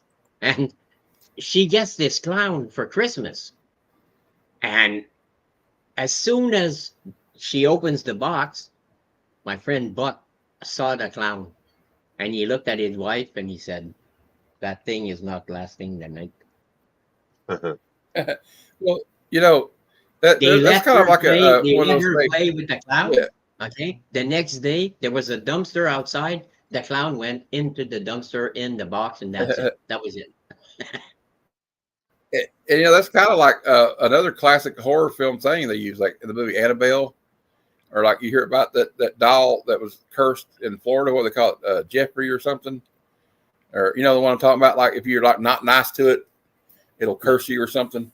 And so you got those kind of movies like that, or even like Chucky. You know, it's frightening to think that a child's toy could come back and hurt you like that. You know what I mean? Even as however creepy it is. Hey, there's Madam. Hey, you want to come on and talk about some Poltergeist movies with us? You can. I sent the link to you. But I don't know. You know, this is but we'll talk about this too. I want to tell everybody what's going on coming up. We have this coming up Monday.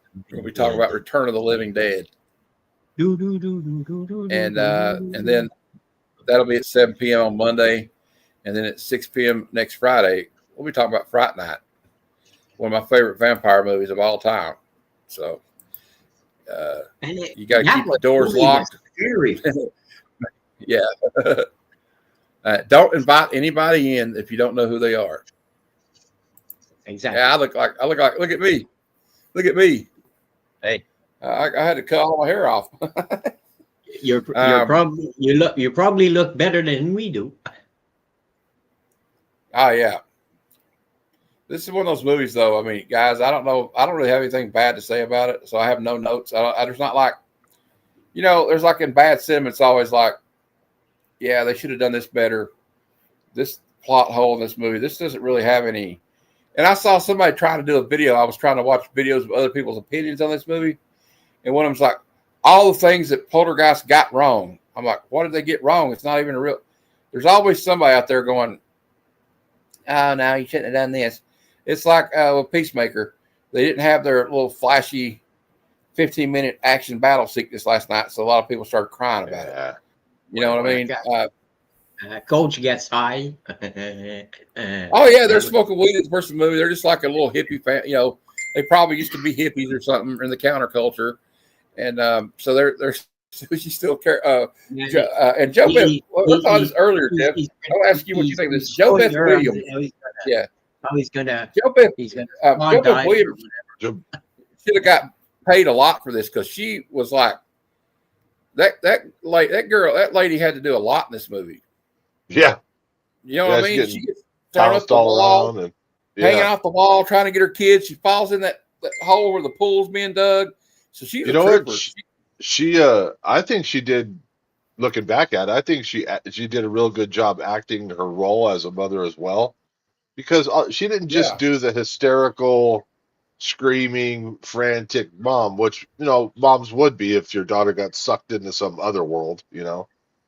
But her acting was really good. Like the part where Caroline passes through her, and she kind of just like Caroline. I don't know how she displayed it, but she acted how she just she displayed. She just passed through me, you know.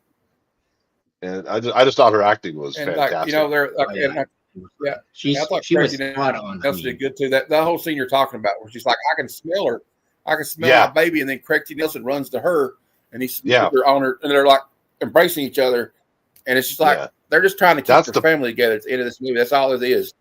That was like to me the what do you call it? Symbolization of the power of that family's love being together that will defeat whatever it is that's taking their kid away. You know. Yeah. And then also I would say that for the 15 minutes that Zelda Rubinstein is in this movie, it's just she kind of steals the like show my for those mom. 15 minutes. No. And you know what? You she's don't think about it believable. because when I think of this movie, one of the things I think of is it's like come to the light, Carol Ann. You know, that's one of the scenes you think of when you think of this movie. That and they're here, and yeah, she killed it. And just like she had this, like the way she says she's really just calm about it, and she's telling them about what's going on in the house. Also, she's kind of playful too. She's like, "Will you guys back off? You're jamming my frequencies." And also the part where she's like, Craig T. Nelson's like, "I thought you said she was clairvoyant." I tried to think something, and she didn't read my mind. She goes, "I don't do parlor tricks, honey." Yeah, I just love that part. She's just really kind of playful too, but she like comes in like, because you can tell the other paranormal researchers, they get in here and they don't realize they realize pretty quickly we're in over our head. I've never seen anything like this before. I don't know what. Yeah. And of course, the one guy leaves. He sees his face melt in the mirror, and he gets bruised up all inside. He's like, "I'm done. I'm not coming back here." Like at one part, he's like, "I'm not going up there to check." Yeah, she says the house is clean, although I will have to criticize her on that part because the house was not clean. They got rid of most of the spirits, but that malevolent spirit was still there, and he was still pissed, and he was going to get them. And that last sequence where those bodies are coming out of the pool, the caskets are popping out of the ground, you know, all this crazy stuff going on. It's like, and Craig T. Nelson does what anybody would do. He's like, he gets his dog and his family, and they get the F out of there. They don't look back. And then I would have drowned. Yeah, I would have drowned in that pool. That's it. I don't know how to swim, so that's it. Okay. Bye-bye. I think she meant the house is clean as far as the family that was living in it, the spirit, the spiritual energy between them. You know what I mean? Not necessarily it was clean of supernatural spirits, because obviously that wasn't the case. But and I kind of like the end of it too, when they go and they're just, you can tell they're just totally emotionally drained. They probably haven't slept. They're walking to the whole room in the Holiday Inn, and they go in, and then they all go in and they shut the shades, they close the door, and then Craig T. Nelson comes back to the door, opens it up, and rolls the TV outside and leaves it outside, and then you see the camera back, you know, like no, we're done with the TV. They're probably not going to be watching TV for a while, and so yeah, it's a great movie. Yeah, I mean, Tobe Hooper directed it, but you can see Spielberg's fingerprints all over it. Oh yeah, because he helped write it, he helped him write it, he helped him produce it, and he was on the set a lot, and he was basically doing all the practical effects. He was overseeing when Industrial Light and Magic did all these practical effects that they did for the movie, which some of it doesn't hold up, but most of it's. I got to experience this movie from two different perspectives. One, when I first saw it as a kid, and I kind of filled the shoes of the older brother, who was still young, but a terrified kid. And then I got to see it from the perspective of a father who doesn't know how to fight an enemy that's taken away one of his children. I can't imagine what that would feel like, An invisible enemy. It's not like somebody you can go beat up. I can't get a hold of him and do anything. You can't call the police. Yeah, you can't call the law there ain't no calling no police. Yeah, there. I mean, what was the? Can you imagine calling the police? Police would think you were crazy if you called them and said something like that.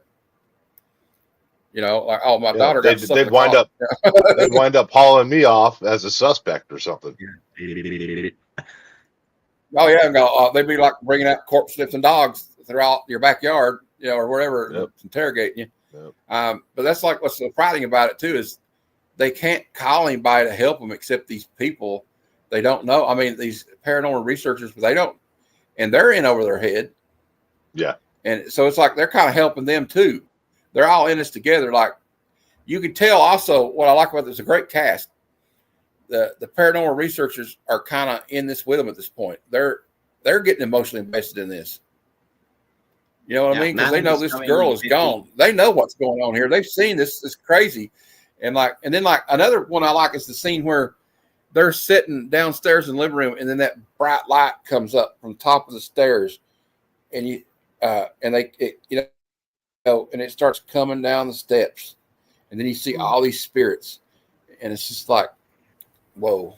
It's not just like stuff moving. There's actual spirits in this house. Okay, madam. We might do an extra long one today anyway. So I'm kind of having fun with this one. I want to play another clip anyway. Why not? We'll go back down here and see if there's something else I can play here.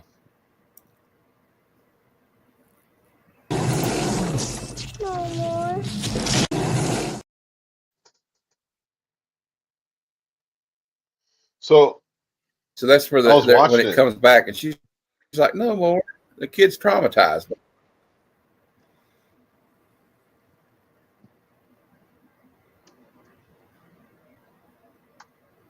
Go ahead. I was done. I was going to say I stayed up super late last night, and just insomnia terrible. And right towards the end, I started watching Poltergeist again, and I fell asleep. And I can't remember, was it this Poltergeist or the second one where the braces on the kid start wrapping around his face and all that stuff. No, I think it's the second one. Is that the second one? That's the second one. Yeah, that's the second one. Because I had a clip on here that I had to delete because it was from the second one where Zelda Rubinstein's in it, and they're like, "What's down that hole? It's got the Native American guy in it." That's part 2. But also, the part 2 is plausible because a lot of people say that, like, when there's been a spiritual event like this, like a haunting like this, it can follow. A malevolent spirit can follow people to where they're at. I've heard of it happening to people before. It's hard not to disregard a lot of the things that have happened to so many people. It's hard to just say, well, no, they're just nuts, or it's all in their imagination, or they're just making shit up. I mean, too many things have happened that are weird, that are unexplained, to just like people talk about going to different places that have bad energy. So, obviously in my travels as the police, I've been on some pretty grisly, scenes. One of them in particular, I won't give the address, but I'll say that it was in a small town called Thornton, California. And the problem, the gist of the story was there was a grandson who had a horrible methamphetamine, but he was addicted to methamphetamine and heroin and a bunch of different drugs. His grandmother felt bad for him, so she let him live in the basement there, trying to get him, back on his feet and all that stuff. He wound up getting a girl pregnant, and they had a child. Well, she was just as messed up on drugs as well, and she just disappeared into the wind. Nobody knows where she went, not like murder mystery gone, but just like she went back east to some family or something like that. So the grandmother adopted the granddaughter because the son was the father of the child wasn't fit. So long story short, this guy goes on a 4 or 5 day meth bender, starts like hallucinating and has like a psychotic break or something. And he took not like a full size axe, but just a little hand axe, and he decapitated his grandmother and the infant child in that house. So, oh my God! Every time I drive by that house, that picture is in my head.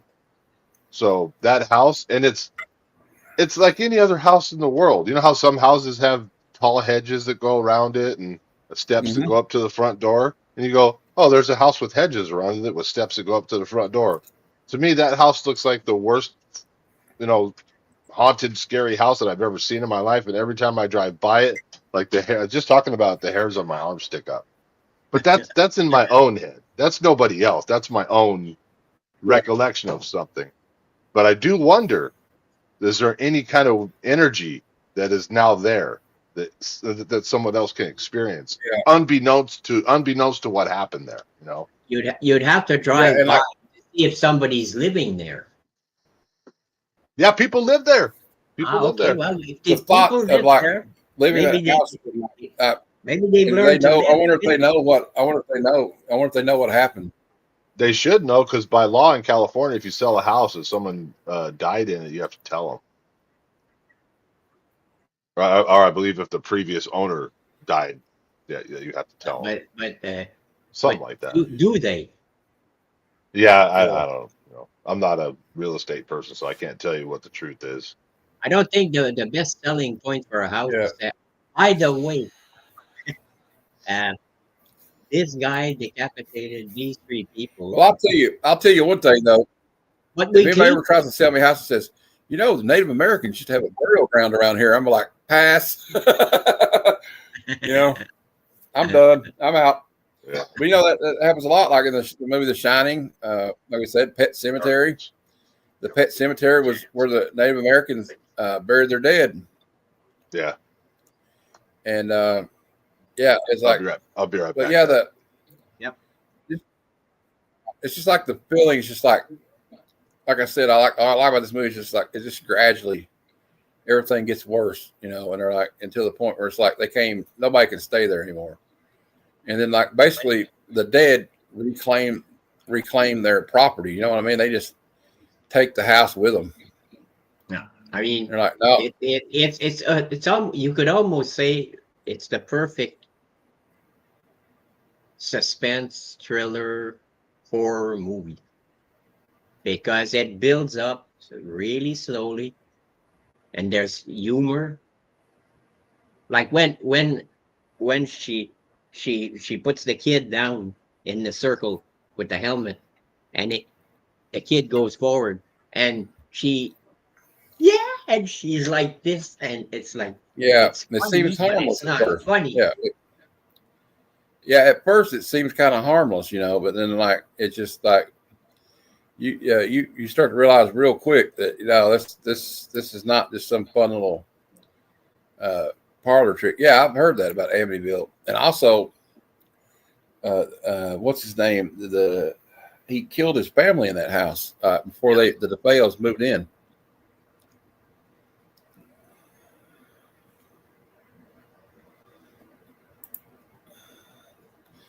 My local Walmart has a small family cemetery fenced off in the middle of the parking lot. Rather than pay to have it moved, they just fenced it off and paved around it. Well, at least they didn't disturb like the graves, and they respected the cemetery, I guess. At least they didn't pave over it or something. Also, there's a place, Kevin, I don't know if you will know where I'm talking about, but there's a lake. I saw there's one of those William Shatner shows where he talks about the unknown or something. I can't remember the name of it. And right off the top of my head right now, but like there was a lake in Georgia, a man-made lake. I think it was like the Tennessee Valley Authority or something flooded the area, and they just left the houses, the graves, and they flooded that area into a lake, and there's still like tombstones under the ground, under the water. I mean. And some people say it's cursed. I don't know, Kevin. You might not. I don't know. I'm gonna look it up.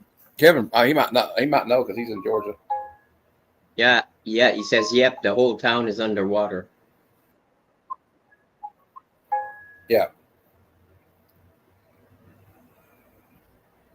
Oh well, I'd never go in that lake, not even in a boat. Well, let's say it. People die in the lake all the time. You know, like.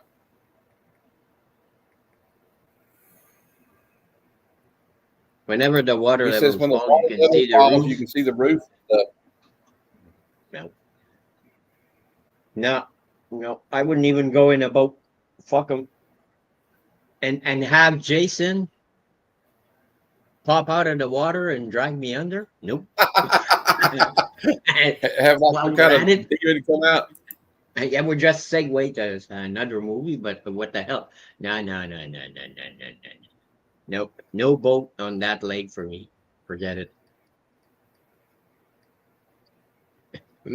Make sure, guys, to send me the exact location of that lake so that I will keep that in a safe place, Lake, and I will tell my friends that go on trips in the States with their RV, hey, no, don't go there and don't go on that lake. it's called Lake Lanier. Lake Lanier. Kirby says, when we took our friends' horses out to exercise them and we went past a small cemetery down the road, the horses always walked to the other side of the road. That's what they say, Kirby. A lot of animals can tell. They can sense stuff, like that. But you can see, like here's a good. That ain't it. But there's I was trying to find a picture of this lake where you can see like under the water. It's called Lake Lanier. Yeah. Send me the name, the correct name, so that I can look it up, because Lanier is a huge and reportedly hunt. There are 2 other lakes with submerged towns under it. Oh. Okay. Yeah. Right. We shall look that up, and I'm gonna tell my friend Buck, especially he hates clowns, and I'm gonna tell him, hey, no, there. You want something weird? The lake is over a town. It's over There's everything under there. You have houses under there. Multiple towns. Yeah. So they flooded them, and they say there's a curse on it. I don't know if that's true, but But do you want to test that theory? Not really. There you go. Neither do I. Well, here you can see. I don't know if you can see this, but there's like numbers on this. I'll make myself big. You can see they have like dots where you can see. You see all these dots right there. All those numbers. Yeah. Okay. Yeah. Those are, you can see the. I'm checking my IG right now.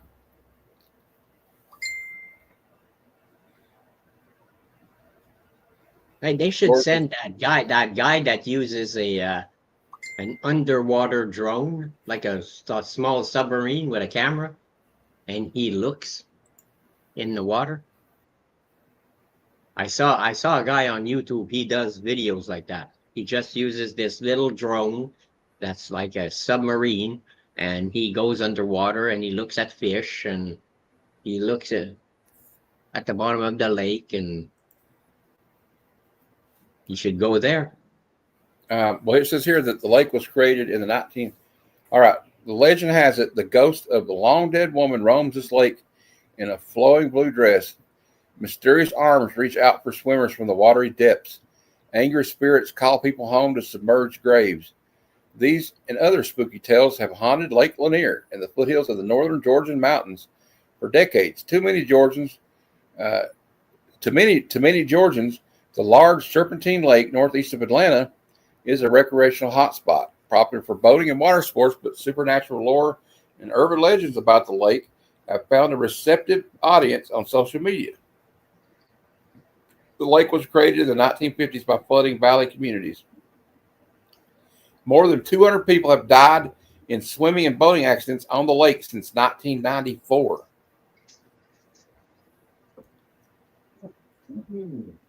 And it says here that the show Ozark used to film scenes there.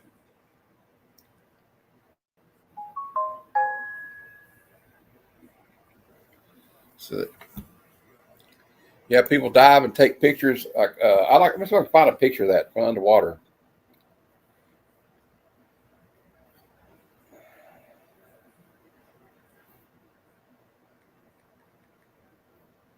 Yeah, but I think with a little.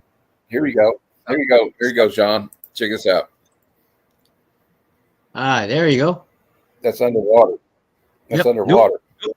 Not gonna go there. No boat ride. We're talking about the haunted Lake Lanier. Look at this. This is the lake that we're talking about that got flooded, madam. Look at this. Those are headstones under the lake. That's awful. So it's stuff that's really happened before. You know, like there's houses still in here. Like, look, they just flooded the whole place. I mean, there's too many people to be buried at this point. Yeah. You know.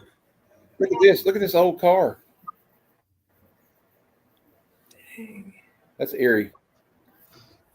Oh, Kevin's here too. But anyway, we were talking about the Poltergeist. What do you got? Any memories? You got any memories of this movie? I do. I remember the chair moving, Carol Ann. I remember the fuzz on the TV, the wrapping of the window on the little boy's room, and then I remember the swimming pool.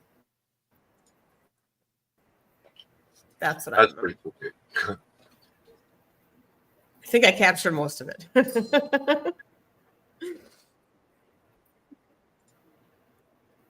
I love Poltergeist too. Yeah, we know it's got the.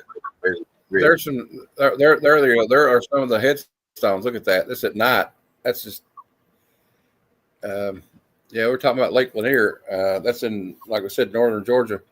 Well, like, you know, it kind of starts out all cutesy, but like we were saying, like this clip right here, she's like, we're just joking around. She's getting pulled across the floor.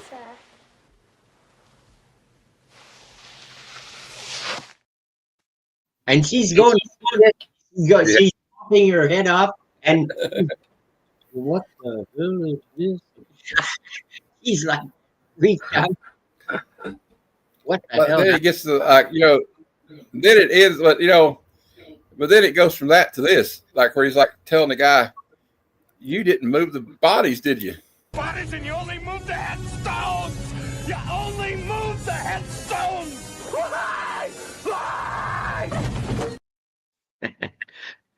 Dang. That's some angst. But Jo Beth Williams, I think she was the MVP of the movie. She had to like fall in that pit with all the skeletons in the water.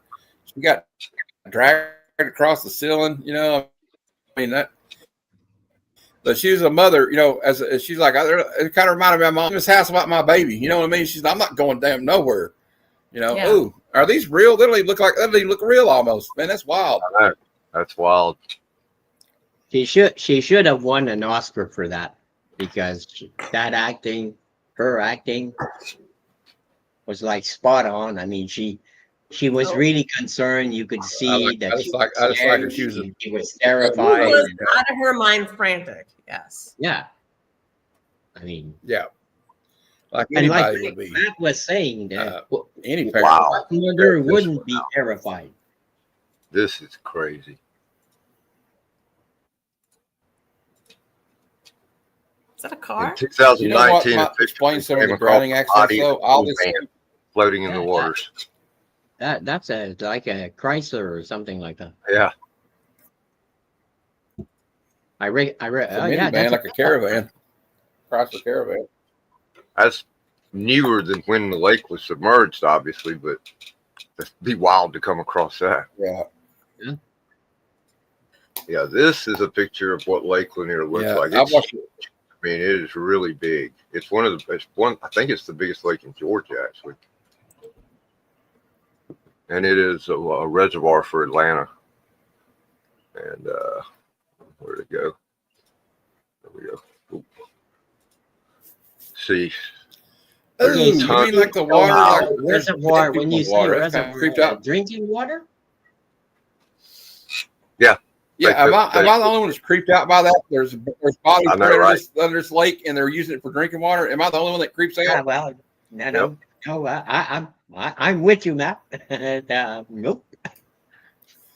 So anyway, do not move. I think I'm going to keep this clip right here.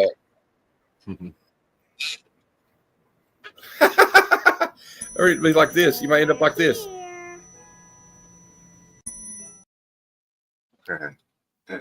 That poor girl. That's iconic. That little that's so sad. What happened to her? It was so heartbreaking. She looks so precious and just And perfect. she's like a freak. It's like a little angel. Yep. she's like our age too, madam. She's like was our age, almost. Let's just say, you know what I mean. She's born in 75. I was like, I'm not right. I was 10 when she was born. Well, Dominic. I was born in 76. She was born in 75. The other one that died also.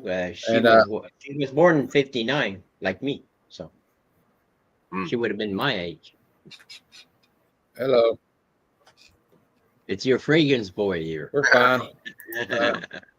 I got a fragrance. So anybody would enjoy it. My only fragrance is Mary Jane. Do you know what I had long ago in the day when I was obsessed with Gone with the Wind? They had a Gone with the Wind perfume, which I got. And it was like spicy, like cologne. And I loved it. And I was like, I have the Gone with the Wind perfume. But I wish I had it now because it'd probably be worth something. Yeah. Also, I just like this the old lady in this movie. Not the old lady. She's not old. She wasn't old, I don't think. Zelda Rubinstein. She's telling them. Right. Well, I'll get into it again, like where she's explaining to them like what's happening. There is no death. It is only a transition to a different sphere of consciousness. They picked the perfect person for that role.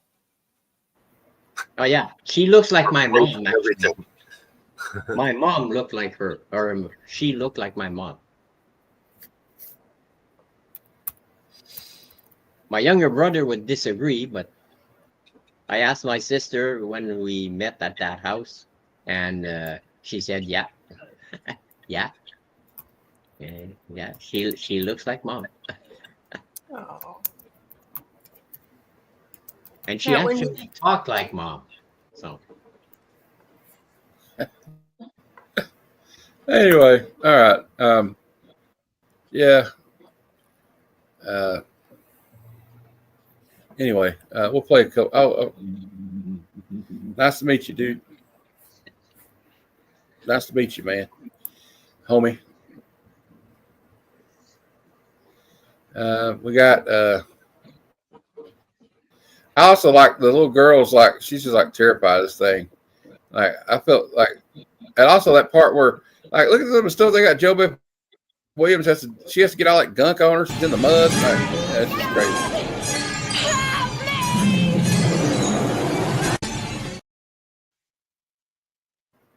Ooh. I think the scariest part was going through the portal with the baseball with the string attached. I was like, what's that gonna do? Oh yeah, she's like, give her that rope. Just we're just gonna tie that rope to me, and we'll go right through the portal. And but that's kind of like a mother. Like she's like, I'm going in there. I don't want anybody else going in there because I'm the one I trust is going to get my baby. Crazy ass portal, Yeah. And also where like the graves start coming out of the ground, that always scared me as a kid. Like also this scene right here, where she's going through the house looking for the kids, like to make sure they're all right. And she let's see if I can find it. And she goes through there and there's that closet. Here it is. I think this is it. Please answer me, please.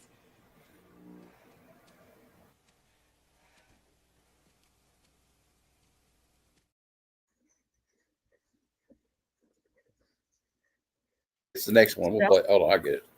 There's desperation in that voice.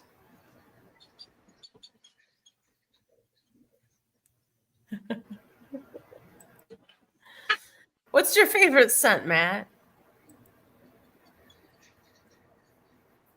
Bacon.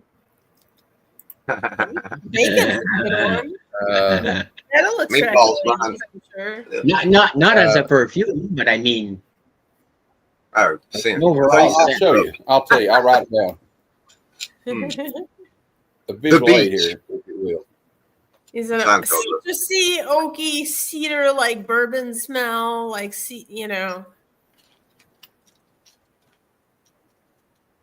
I'll settle for Here Aqua we go. Velva.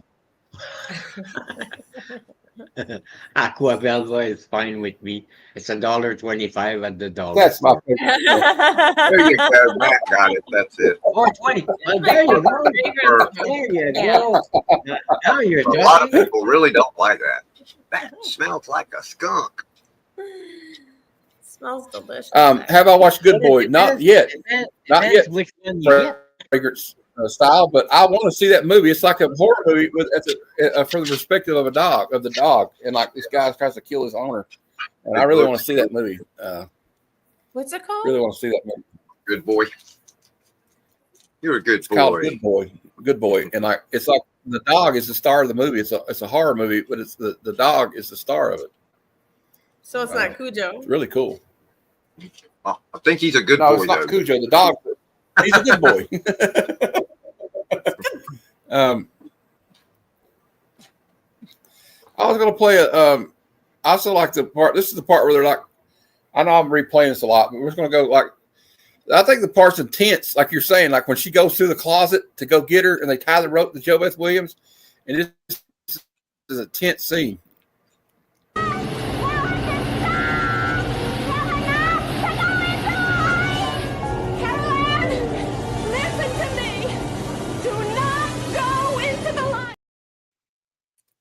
Great. But if she did, wouldn't she just end up, passing on? Oh, you're right. There wouldn't be any more haunting, right? Maybe. Yeah, but I mean, she's alive. She's not dead. But Carol Ann, they want Carol Ann to come back, Yeah. What Zelda says to Zelda says to him is like, she explains it to him like, I'll play the rest of those clips where they're talking to she tells him like, look, your daughter is in this place, but she doesn't belong there. Transition to a different sphere of consciousness. Carol Ann is not like those she's with. No, she's alive. They're all dead. Yeah, Right. and she expands on it in this one right here. She expands. Spiritual earthbound plane. They're attracted to the one thing about her that's different from. Yeah. She's alive.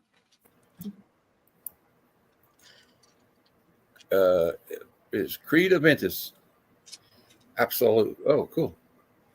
I like well, if I had to pick like that kind of fragrance, like a cologne or something, I always like the Burberry. You know what I'm talking about? You ever smelled that? Mm-hmm. Pretty good. The Burberry cologne. Matt, that one, and I used to like. You know what I like? I missed your haircut reveal. Can you show me your haircut reveal again? It looks fabulous. I think it looks better than it did before. Yeah, it's sandpaper. Well, I had to do this. I had to do it for this reason. I'll show you. I'll do the big reveal. Okay.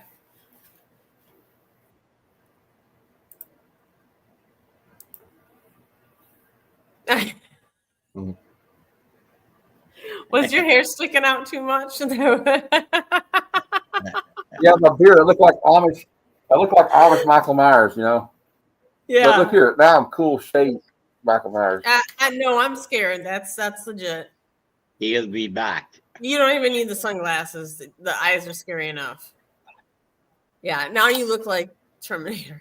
Yeah, the dark eyes.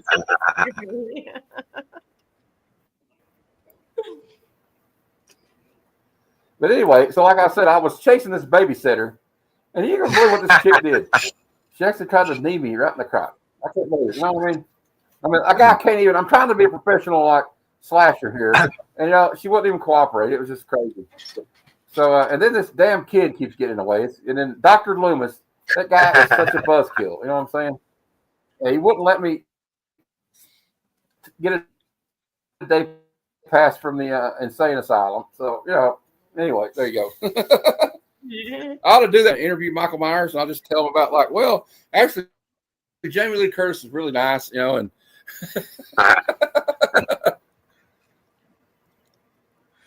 yeah, it was like Poltergeist was PG back then. It very wow. But the way they did it was just so great. Me and John were talking about before you guys came on. The one thing like you'll always notice with Spielberg is in a lot of his movies, there's a family element. There's like a family unit.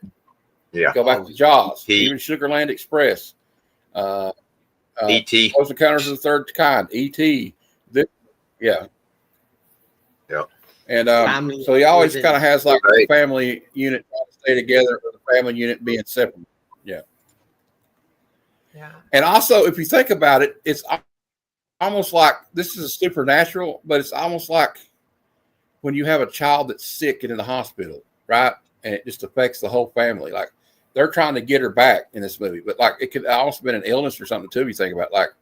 Like I remember like when I had spinal meningitis when I was like 6 years old, and my mom would not leave the hospital. Like, oh, visiting hours are over, but they knew that like that term visiting hours didn't apply to her. She wasn't going nowhere, you know. Yeah. So drag me out of here. Well, that's why it kind of Joe Beth Williams kind of reminds me of my mom. My mom didn't smoke weed, but yeah, but she's very protective of her family. I'll tell you a story. I'm sure she wouldn't mind me saying this. My aunt Beverly was her husband was an abusive piece of shit. There you go. If you're out there, you can kiss my fucking ass. Used to beat her up. He'd hit the kids too. Well, he put her in the hospital one time. So my mom went and moved everything out of that house and didn't leave him shit. Moved her into another house.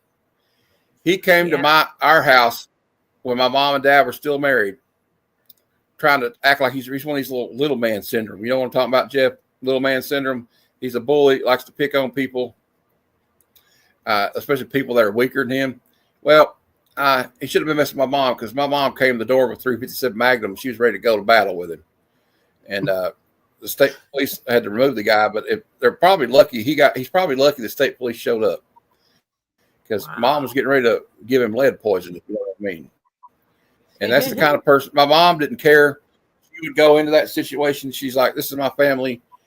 And so that's why this woman in this movie kind of reminds me of my mom, you know. But I'm sure a lot of people can see their mother in this. Okay. And then Joe Beth Williams' character. And, you know, Coach was pretty good too. Okay, your computer reset. All right, Kevin. But it's, you know, of course, you know, I remember from the sitcom Coach. And he was also in a movie with Carl Weathers called Action Jackson. He was the bad guy in it. But he's also been in a lot of shows and stuff like that. And good actor. And then, of course, but unfortunately, this movie's marred, like we said, with tragedy. Dominique Dunn was murdered by her boyfriend right in their driveway while people were listening, by the way. She died she was in a coma for like 5 days. Unfortunately, she passed away. And that's the scariest part, is that when someone really wants to off you, like they're probably going to off you. And that's the scariest part. Jeff has talked about this before with me, and you know, Jeff was in law enforcement, and Jeff will probably want to tell you by the time 911, by the time you call 911, it's going to be probably going to be too late unless you do something yourself. Yeah. Just tell them the description so they can catch them after. Hey, I've heard of stuff like that happening, like somebody like described like who. You're muted, Jeff. You're muted. You're muted. Yeah. Go ahead. I was just going to say that anybody who has any illusion of being saved by the police by dialing 911 is sorely mistaken. Yeah. You have to protect yourself. Yeah. Unless we happen to be right around the corner that day. It happens sometimes.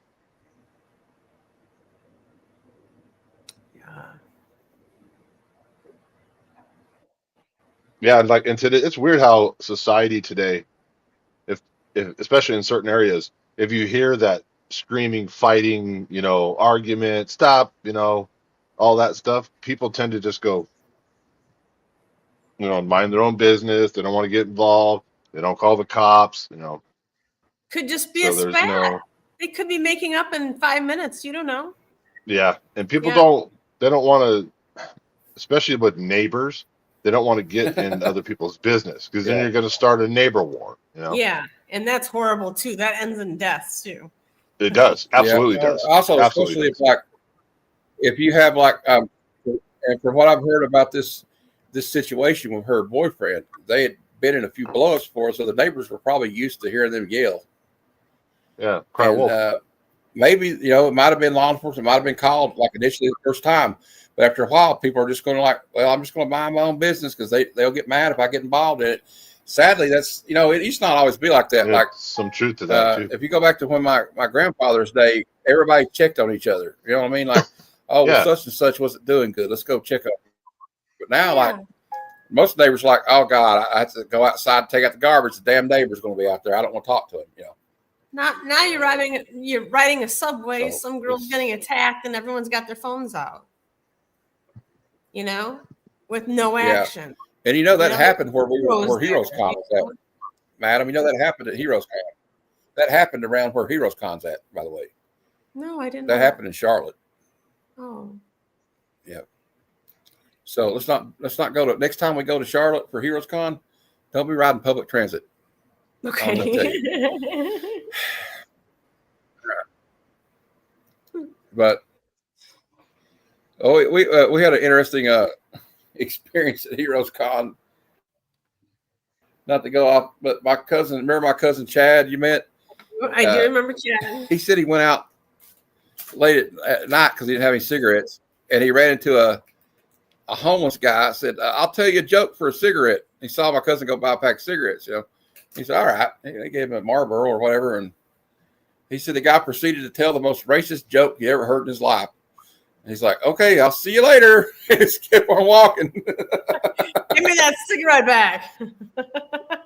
Yeah, I'm taking that cigarette back, you weirdo. Oh, God. Anyway, I'll give the movie like 5 stars, though, guys. I don't know what you guys think, but 5 stars. I want to talk about something special. I want to talk about something that's kind of near and dear to everybody's heart. If you've had somebody everybody's had somebody in your life touched by cancer. Unfortunately, cancer can kiss my ass. Yeah. But Comics Curing Cancer is awesome. October 24th, 25th, and 26th. Yeah. All proceeds go to the American Cancer Society, and it's going to be hosted by a plethora of people. I always like using words like plethora. So Friday, here's the schedule for Friday. It kicks off at 7:30 a.m. to noon on Legion of Comics Hangout Show.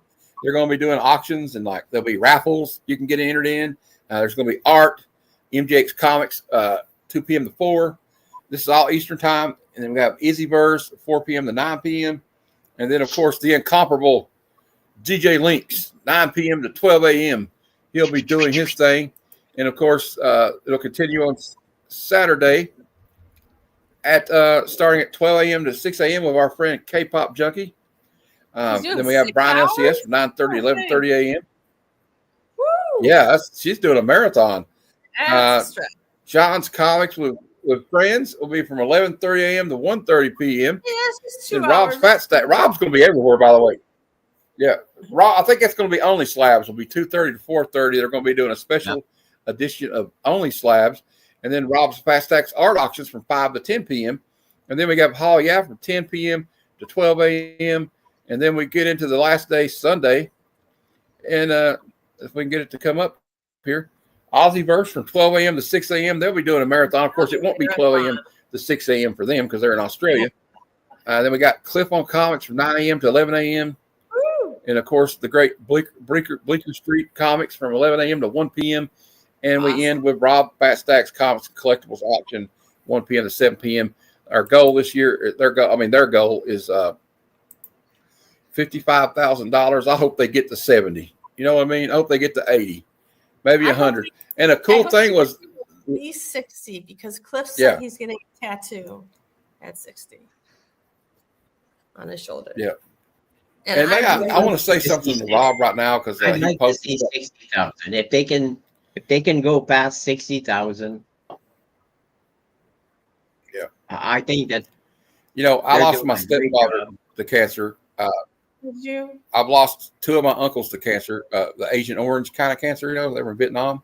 Wow. Oh. So cancer can go to hell. You know what I mean? Yeah. So let's Hulk smash cancer into oblivion.